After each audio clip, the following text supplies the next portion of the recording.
की राजधानी थी, महाराज शूरसेन की भी राजधानी थी और महाराज देवमीढ़ की भी राजधानी थी। जैसे अभी पंजाब की भी राजधानी चंडीगढ़ है और पंजाब चंडीगढ़ की भी राजधानी चंडीगढ़ ही है। तो पंजाब हरियाणा और पंजाब दोनों की राजधानी चंडीगढ़ है।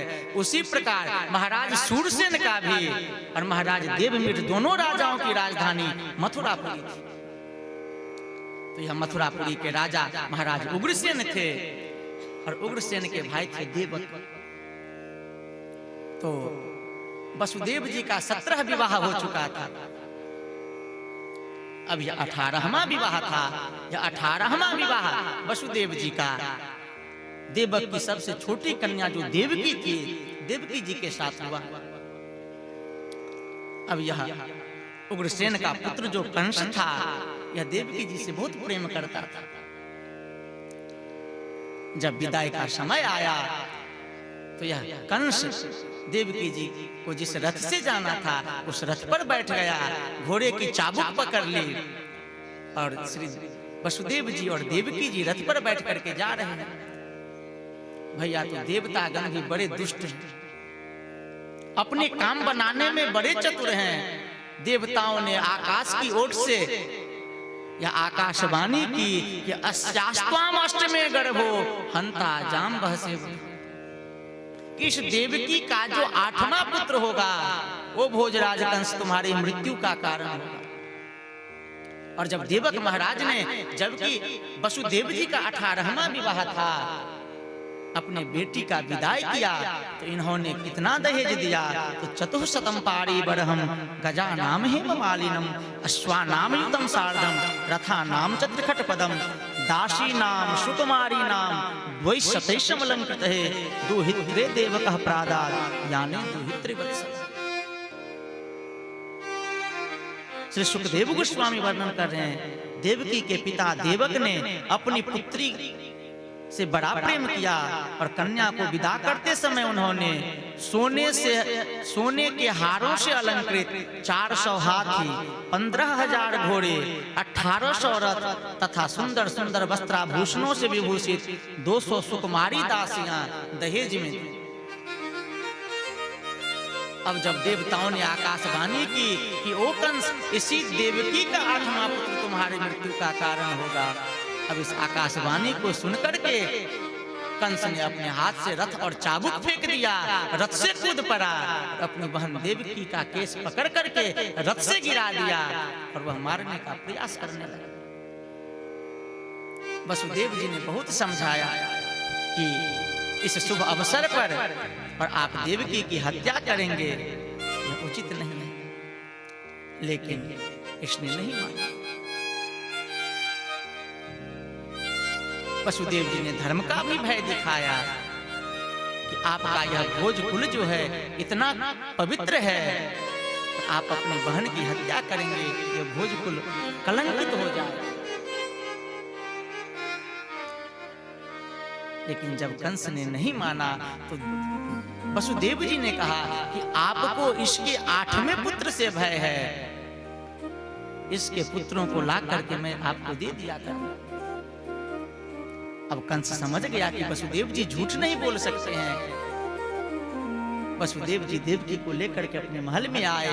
1 वर्ष बीतने पर देवकी जी के गर्भ से एक पुत्र हुआ। उस पुत्र को लेकर के वसुदेव जी कंस के पास आते हैं। कंस ने कहा कि वसुदेव जी आप इस पुत्र को ले जाइए, क्योंकि आपके 8वें पुत्र से मुझे भय है। अब जैसे ही वसुदेव जी उस पुत्र को लेकर के लौटे, इसी बीच नारद जी आ गए। नारद जी ने एक परीक्षा खींची, उसमें 8 चिन्ह बनाए और कहा कि कंस इसमें कौन पहला है और कौन 8वां है। देवताओं ने तुम्हारी मृत्यु का योजना बना करके और पहले ही सब अवतार धारण कर चुके हैं, इसलिए तुम्हें यह मौका नहीं छोड़ना चाहिए। अब तो कंस रथ पर बैठा और वसुदेव जी अभी महल में पहुंचे ही थे, देवकी की गोद में उस पुत्र को दिए ही थे उस पुत्र को छीन करके और देवकी वसुदेव जी को कंस ने कहा कि आप बंदी हुए रथ पर बैठा करके मथुरा लाया। उस समय मथुरा में ही कारागार था। कारागार के एक भाग में इनको दे करके बंद कर दिया देवकी वसुदेव को, और उसी में एक पाषाण था, पत्थर था, उस पर इस छोटे से बालक को पटक दिया करके मार दिया। अब तो महाराज उग्रसेन ने इसके विरोध में बोला। इस कंस ने अपने पिता उग्रसेन को भी सिंहासन से हटा करके जेल के दूसरे भाग में बंद किया, बिना मुहूर्त दिखाए, बिना स्वस्ति वाचन कराए ही अब यह मथुरा का राजा हो। अब तो क्रम क्रम से देवकी जी के गर्भ से 6 पुत्र हुए। 6 पुत्रों की हत्या इस कंस ने की। 7वां गर्भ जब देवकी जी को हुआ तो उस समय भगवान ने योग माया से यह आदेश दिया कि तुम देवकी के 7वें गर्भ को ले जा करके और गोकुल में रोहिणी जी हैं, रोहिणी के गर्भ में स्थापित कर दो। अब योग माया ने देवकी के 7वें गर्भ को उठा करके और ले जा करके रोहिणी के गर्भ में स्थापित किया। यह प्रवाद फैल गया कि देवकी का 7वां गर्भ नष्ट हो गया। अब तो वसुदेव जी में अलौकिक तेज आ गया और वसुदेव जी ने कान के माध्यम से उस तेज को देवकी जी में आधारित किया। अब तो देवकी जी के शरीर से दिव्य तेज निकलने लगा। कंस आया, कंस भी देख करके कंस की आंखें चौधी आ गई और कंस भ्रमित होकर के गिर गया। अब तो देवकी जी का 8वां गर्भ है। 8वें गर्भ के रूप में साक्षात परब्रह्म आए हैं। देवता लोग देवकी उस कंस के कारागार में भगवान की गर्भ स्तुति करने आए हैं। देवतागण कह रहे हैं कि सत्यव्रतम सत्य परम त्रिसत्यम सत्यस्य योनिम निहितं च सत्ये सत्यस्य सत्यमृत सत्यनत्रम सत्यात्मकं त्वां शरणं प्रपन्नाः। कि सत्य ही जिनका व्रत है, जो सत्य पर ही आधारित है, सत्य ही जिनकी योनि है, ऐसे सत्य ही जिनका नेत्र है, ऐसे सत्य स्वरूप जो भगवान हैं, हम उनकी शरणागति को उनके चरणों में प्रणाम करते हैं। आगे देवतागण कह रहे हैं कि आपने विभिन्न अवतारों में हंस, कछुआ, मछली इत्यादि रूप धारण किया अपनी लीला से। ऐसे जो लीला पुरुषोत्तम भगवान हैं, उनके चरणों में हम प्रणाम करते हैं। अब देवतागण गर्भ स्तुति करके चले गए। अब वह समय आ गया भगवान श्री कृष्ण के प्राकट्य का समय। श्री सुखदेव गोस्वामी वर्णन करते हुए कह रहे हैं कि अथ सर्वगुणोपेतः कालः परम शोभनः जड़ेवा जन जनमक्षम शांताक्ष ग्रहतारकम दिशः प्रसे दुर्गगनम निर्मलो डुगनोदयम महिमंगल भूयिष्ठ पुरग्राम ब्रजाकराः। श्री सुखदेव गोस्वामी कह रहे हैं कि अथ सर्वगुणोपेतः कालः, कि चारों युगों का जो सुंदर शोभन समय है वह आकर के भगवान के अवतार के समय यहाँ उपस्थित हो जाता है। रोहिणी नक्षत्र था, आकाश में सभी नक्षत्र ग्रह और तारे शांत और सौम्य हो रहे थे। दिशा प्रसेन डुग्नम, दिशाएं स्वच्छ हो गई, निर्मल आकाश तारे से जगमगा रहे हैं। पृथ्वी के बड़े बड़े नगर, छोटे छोटे गांव, अहीरों की बस्तियों में महिमंगल भूयिष्ठ पुरग्राम प्रजाकर आनंद उत्सव समाया रहा है। जैसे ऐसा लग रहा है कि श्री कृष्ण अवतार होने जा रहा है। नद्यः प्रसन्न सलिलाः हृदा जलरुहस्रिः द्विजातिकुल सन्नादः अस्तवका बनराजः। कि नद्यः प्रसन्न सलिला, नदियां आनंदित हो करके और उमगायित हो रही हैं। नदियों में का जल जो है, यद्यपि भादव महीना है, भादो महीने में नदियों का जल मटमैला होता है, लेकिन आज कृष्ण अवतार होने जा रहा है। नदियों का जल शांत हो गया है, स्वच्छ हो गया है। नदियों में नाना प्रकार के कमल खिले हुए हैं और हृदय जल रुहस्रियः, छोटे छोटे गड्ढों में भी जल शांत हो गए हैं, सुंदर सुंदर कमल खिले हुए हैं। और द्विजाति कुल उस अत्याचारी क्रूर कर्मा कंस के अत्याचार से जो यज्ञ कुंडों की आहुति बुझ गई थी। बोलिए वृंदावन बिहारी लाल की। श्रीमन महाराज जी के चरणों में हम दंडवत प्रणाम करते हुए और अपनी कथा को हम आगे बढ़ा रहे हैं कि वन की शोभा बढ़ गई है। वन में नाना प्रकार के फूल खिले हुए हैं, विभिन्न प्रकार के फल लगे हुए हैं और वन में मोरों का, कोयलों का कुहू कुहू की ध्वनि से वन गुंजायित हो रहा है। ऐसा सुंदर शोभन गुण भगवान श्री कृष्ण के अवतार के समय प्रकट हो गया है। और इन हृदय जलडुहस्त्रियः, इस नदियों में जो नाना प्रकार के कमल खिले हुए हैं, इन कमलों के सुगंध को लेकर के और मंद मंद सुगंध शीतल वायु चल रही है। अग्नयश्च द्विजातीनां शान्तास्त्र तत्र समिन्धत, और इस क्रूर कर्मा अत्याचारी कंस के अत्याचार से जो ब्राह्मणों के यज्ञ कुंड की अग्नियां बुझ गई थी, आज उन अग्नि कुंडों में, आज उन कुंडों में न तो जौ तिल घी देने की आवश्यकता ही, कोई स्वतः ही दक्षिणा व्रत होकर के निर्धूम अग्नियां चल रही है।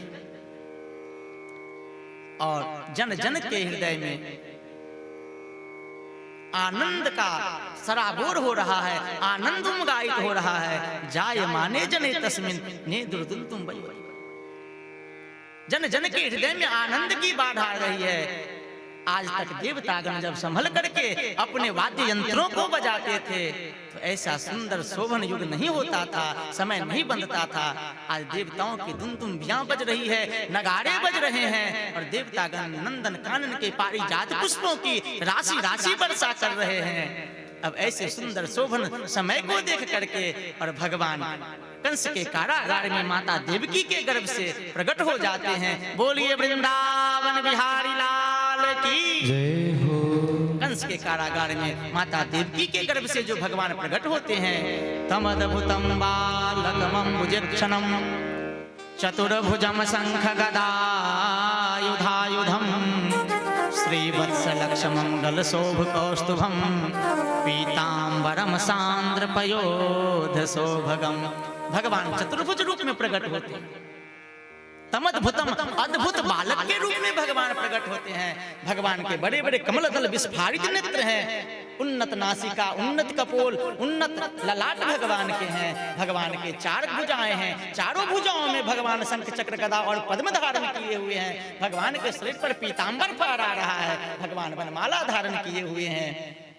भगवान के सुंदर स्वरूप को देख करके माता देवकी भगवान की प्रार्थना करती है, स्तुति करती हैं और कहती हैं कि आप मुझे आपके बाल स्वरूप दर्शन की इच्छा है।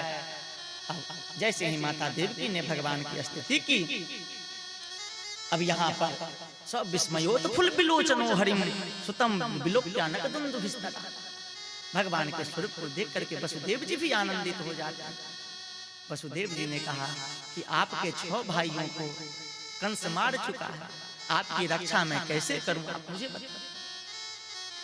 भगवान ने कहा कि देखिए, आप मुझे गोकुल पहुंचा दे, गोकुल में नंद महल पहुंचा दे। और भगवान तुरंत बाल रूप में हो जाते हैं। अब तो योग माया को भगवान ने आदेश दिया। 24 पहरेदार थे, सब सो गए। बेरी हथकड़ी खुल गया, कारागार का द्वार खुल गया। भगवान को वासुदेव जी एक छोटे से टोकरी में लेकर के और गोकुल के लिए विदा हो।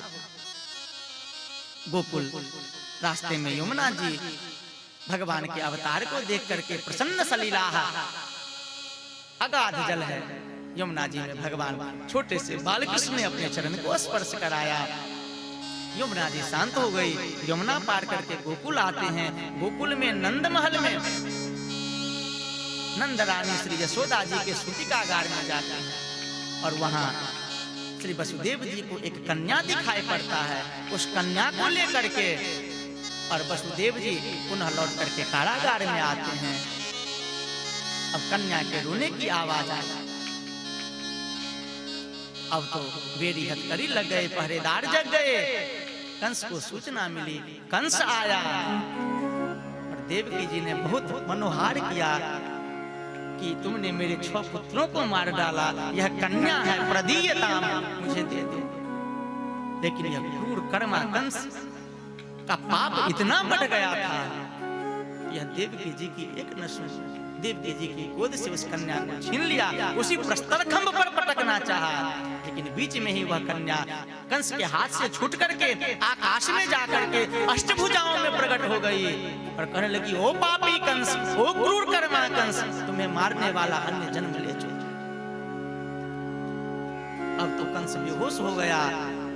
अब जब इसकी को चेतना आई, यह देवकी और वसुदेव के चरणों में लिपट करके बहुत रोया कि अहो भगिन्यो अहो भामः क्षमध्वम दौड़ा, कि मुझ दुरात्मा को क्षमा कर दो। इतना रोया, इतना रोया कि देवकी वसुदेव ने इन्हें क्षमा कर दिया। देवकी वसुदेव को कारागार से निकाला, इनका जो धन लूटा था वह भी इन्हें प्रदान कर दिया। अब आइए हम गोकुल में आते हैं। गोकुल में नंद रानी श्री यशोदा जी की सूतिकागार में नंद रानी श्री यशोदा जी की सेवा में श्री रोहिणी जी थी और दासियां थी। इनका भी प्रसव का समय था। तो पूर्व अध्याय में ही परमहंस शिरोमणि श्री सुखदेव गोस्वामी वर्णन करते हैं कि नंद पत्नी में यशोदाया जातः परम बुद्ध्यता नौतलिंगम परिश्रांता निद्रयागत पग स्मृति,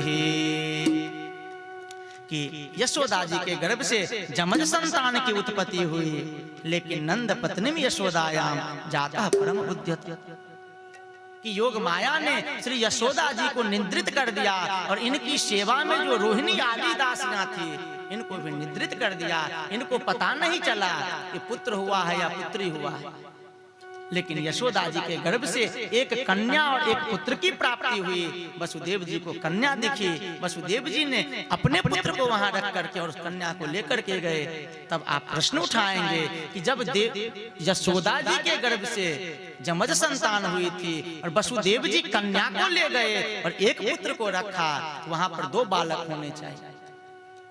लेकिन श्री सुखदेव गोस्वामी कह रहे हैं कि बिलीनो नंद तनये तरित सौदामणि जथा, जिस प्रकार आकाश से बिजली निकलती है और आकाश में समा जाती है, उसी प्रकार भगवान वृंदावन बिहारी जो द्विभुज मुरलीधर हैं, उनके स्वांश विग्रह भगवान वासुदेव हैं, जो कंस के कारागार में माता देवकी के गर्भ से प्रकट होते हैं और वसुदेव जी के द्वारा लाने पर पुनः उन्हीं में समा जाते हैं। अब आगे जब भगवान वृंदावन बिहारी द्विभुज मुरलीधर मथुरा और द्वारका की लीला करेंगे, तो देखिए भगवान की 2 प्रकार की लीलाएं, एक व्यावहारिक लीला, एक वास्तविक लीला। तो व्यावहारिक लीला में तो गोपियों का भगवान से 100 वर्षों के लिए वियोग होता है, लेकिन वास्तविक लीला जो नित्य लीला है, उस नित्य लीला में कभी वियोग नहीं है। भगवान को जब अक्रूर जी वृंदावन लेने के लिए आते हैं और अक्रूर जी विश्राम घाट पर जाकर के रथ को रोकते हैं, वहां भगवान द्विभुज मुरलीधर श्री कृष्णचंद्र वृंदावन बिहारी अपने से भगवान वासुदेव शंकरसन को अलग करते हैं और ये वृंदावन बिहारी अन्योन्यो यदि संभूतो जष्टु गोपेंद्र नंदनः वृंदावनम परित्यज्य पाद में कम न गच्छति। एक क्षणपल के लिए भी वृंदावन को छोड़ करके अन्यत्र नहीं जाते हैं। अब सबकी चेतना लौटी, जसोदा जी भी जगी, रोहिणी जी भी जगी, दासियां जगी। अब तो गोकुल में सारा समाचार फैल गया। नंद बाबा को सूचना मिली। नंद बाबा सूचना को पाकर के आते हैं, अपने पुत्र का मुख दर्शन करते हैं। अब तो इनके भाई नंद जी ने इन्हें स्नान कराया, रेशमी वस्त्र धारण कराया, 80 हाथ के वस्त्र की पगड़ी बांधी। अब जैसे ही गोकुल में यह समाचार फैला तो ब्रज में है रही जय जयकार, नंद घर लाला जायो हैं। अब सब इस समाचार को सुन करके वहां पर श्री सुखदेव गोस्वामी वर्णन करते हैं कि नंदस्त्वात्मज उत्पन्ने जाता हलादो महामना आहूय विप्रान वेद ज्ञान अश्नातः सुचिलंकृतः। कि नंद जी को अपना पुत्र हुआ है, आत्मजा नंद जी को अपना पुत्र हुआ है। नंदस्त्वात्मज उत्पन्ने जाता हलादो महामना, इसलिए नंद जी अत्यंत आह्लादित हैं, प्रसन्नचित हैं और ब्राह्मण गण आ जाते हैं, विप्रगण आते हैं, स्वस्ति वाचन होता है। और नंद बाबा ने धेनु नामनी ते प्रादात नंद बाबा ने 20 लाख पहिलोठ ब्याई हुई गायों के दान का संकल्प करते हैं। कार्यामास विधिवत पितृदेवार्चनम, तथा इनका जात कर्म संस्कार होता है, पितृदेवार्चन संस्कार होता है। और धेनु नाम न्यूते प्रादात् विप्रेभ्यः समलंकृत हे, तिलाद्रीन सप्तरत्नौघ सातको मां भवरावृतम। नंद बाबा संकल्प करते हैं 20 लाख पहिलोठ ब्याई हुई जो गाय है, उस गाय के सिंग को सोने से, खुर को चांदी से और सोने की दोहनी दे करके और रेशमी वस्त्रों से गाय को ढक करके और दान कर रहे हैं। सप्त अन्न के पहाड़ों को और रत्नों से ढक ढक करके श्री नंद बाबा दान कर रहे हैं, ब्राह्मणों को दान कर रहे हैं। ब्राह्मण गण स्वस्ति वाचन कर रहे हैं।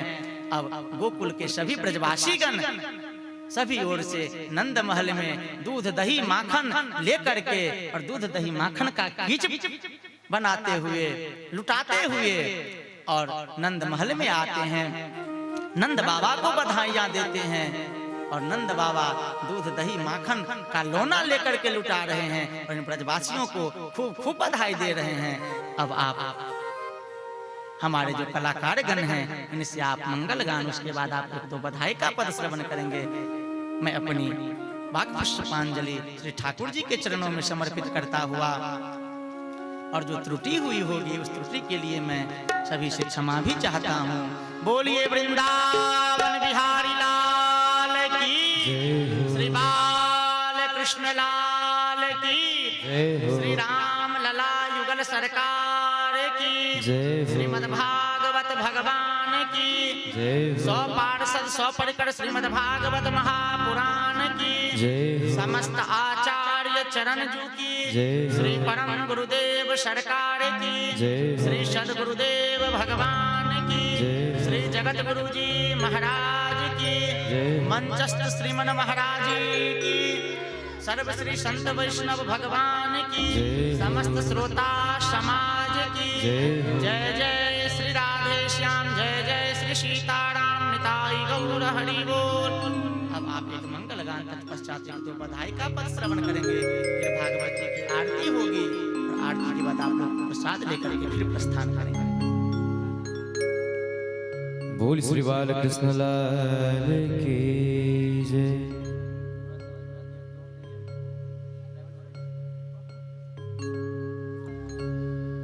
सब मिले आओ रे सजने बड़ी मंगल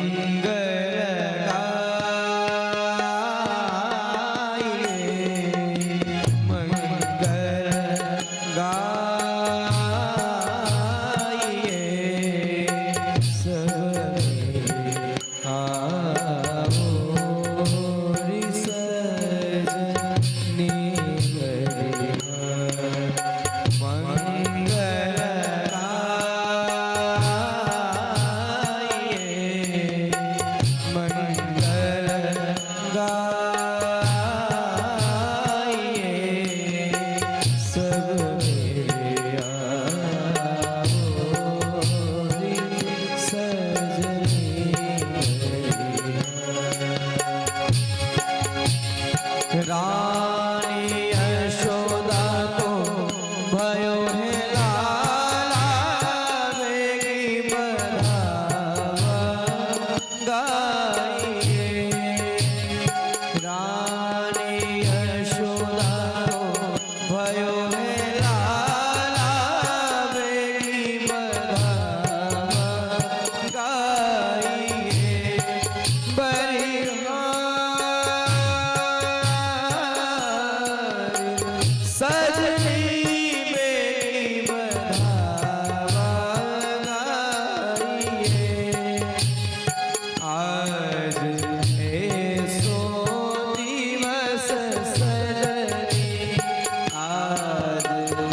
बोल श्री बाल की जय हो।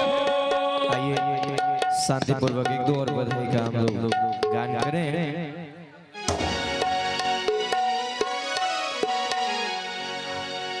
लाला जायो है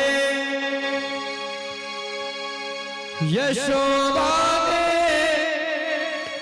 कनुआ जायो है हो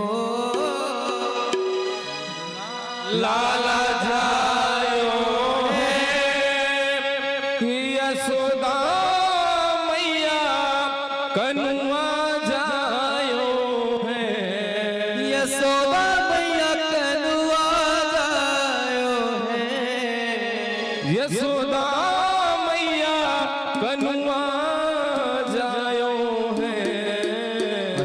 सभी लोग ताली बजाते हुए गाएंगे कि ब्रज में जय हो, कि ब्रज में जय हो, कि ब्रज में है जय जयकार लाला जायो है कि ब्रज में है जय जयकार लाला जायो है ब्रज में है जय जयकार लाला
ब्रज 84 कोश में भैया ब्रज 84 कोश में भैया सब कहे धन्य यशोदा मैया सब कहे धन्य यशोदा मैया 80 साल की आयु में सुख सो पायो है ओ 80 साल की आयु में सुख ऐसो पायो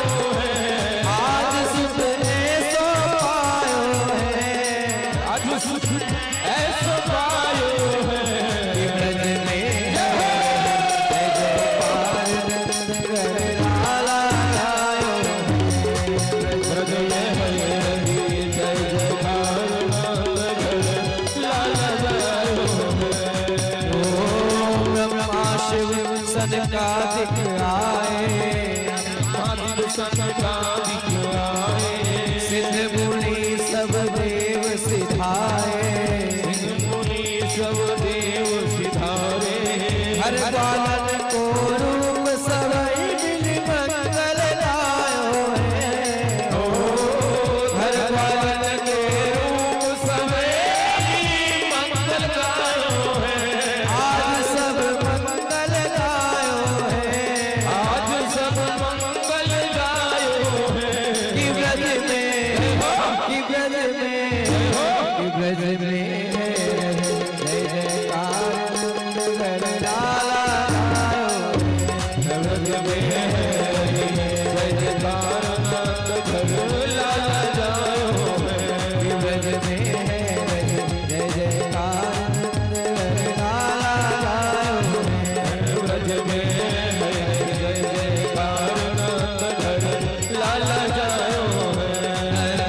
जन्म सुनी आई यशोदा मैया श्री राधे। दे बधाई। सभी लोग अपने अपने स्थान पर बैठ जाएं। जिनको न्यौछावर चढ़ाना हो ठाकुर जी को, वो मंच पर आकर बारी बारी से चढ़ा सकते हैं। जय श्री राधे। जिनको ठाकुर जी को न्यौछावर चढ़ाना हो, मंच पर एक एक करके आराम से आए और आराम से। सभी भक्तों को मौका दिया जाएगा। आप लोग बैठिए, शांति से बैठिए आप लोग। लाला जन्म सुनी आई यशोदा मैया दे बधाई। ओ लाला जन्म सुनी आई